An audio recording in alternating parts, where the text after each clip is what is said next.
Hello guys, ఎలా ఉన్నారు? మీరు బాగున్నారు అనుకుంటున్నాను. నేను బాగానే ఉన్నాను. ఈరోజు ట్రాన్స్పోర్టేషన్ టాపిక్ గురించి మాట్లాడుకుందాం. ట్రాన్స్పోర్టేషన్ ప్లానింగ్ అండ్ పాలసీ గురించి మాట్లాడుకుందాం. ట్రాన్స్పోర్టేషన్ ప్లానింగ్ అండ్ పాలసీ దేని మీద ఫోకస్ చేస్తే అంటే సస్టైనబుల్ ట్రాన్స్పోర్టేషన్ సిస్టమ్ మీద డెవలప్ అవుతూ ఎఫిషియెంట్గా ఫోకస్ చేస్తాను అనమాట. దీనిలో మెయిన్గా కరెంట్ లెవెల్ పార్టన్స్ని అండ్ ఫ్యూచర్ ఆఫ్ ట్రాన్స్పోర్టేషన్ ఎంత అవసరం ఫోర్కాస్టింగ్ అనలైజెస్ మీద బాగా ఇన్వాల్వ్ అవుతుంది. దీని మెయిన్ గోల్ ఏంటంటే మొబిలిటీ, యాక్సెసిబిలిటీ అండ్ అందరి యూజర్స్కి సేఫ్టీగా ఉండేటట్టు వీళ్ళ గోల్ అనమాట. వీళ్ళ goal planning consider environmental, social and economic transportation decisions మీద బాగా ఇంపాక్ట్ చూపిస్తారు ప్లానర్స్.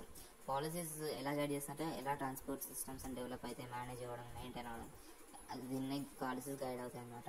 ల్యాండ్ యూజ్ అనేది ఎలా ప్లాన్ చేస్తారంటే ట్రాన్స్పోర్టేషన్ ప్లానింగ్ మీద లింక్ అయి ఉంటుంది అనమాట. ఎఫెక్టివ్ పాలసీస్ అని పబ్లిక్ ట్రాన్స్పోర్ట్, సైక్లింగ్, వాకింగ్ మీద ఎంకరేజ్ చేస్తూ ఉంటాయి. కంజెషన్ అండ్ ట్రావెల్ టైంలను ఒక మేజర్ ఆబ్జెక్టివ్గా రెడ్యూస్ చేయడం అనేది ఉంటుంది. Transportation policy private and public transport యూస్ని బ్యాలెన్స్ చేయడంలో హెల్ప్ అవుతుంది. మెయిన్గా ఈక్విటబుల్ యాక్సెస్ ట్రాన్స్పోర్ట్ అన్ని కమ్యూనిటీస్ని సపోర్ట్ చేస్తుంది. అయితే ప్లానింగ్లో ఇన్ఫ్రాస్ట్రక్చర్ డిజైన్, మెయింటెనెన్స్, ఫైనాన్సింగ్ ఇవన్నీ ఇంక్లూడ్ అవుతాయి అనమాట. సస్టైనబుల్ ట్రాన్స్పోర్ట్ పాలసీస్ అన్ని పొల్యూషన్ అండ్ ఎమిషన్స్ని రిడ్యూస్ చేయడంలో ఫోకస్ చేస్తాయి.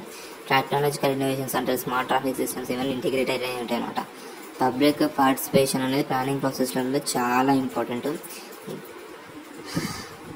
గవర్నమెంట్స్ కొన్ని సెట్ చేస్తాయి regulations and standards. Efficient safety కోసం కొన్ని రెగ్యులేషన్స్ సెట్ చేస్తారు.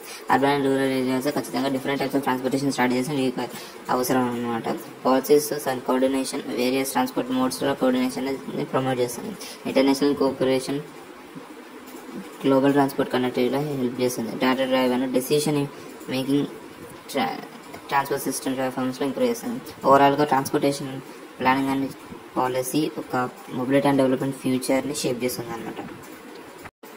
సో ఇది గాయ్స్ ఈరోజు వీడియో. రేపటి వీడియోతోనే మళ్ళీ రేపు కలుద్దాం.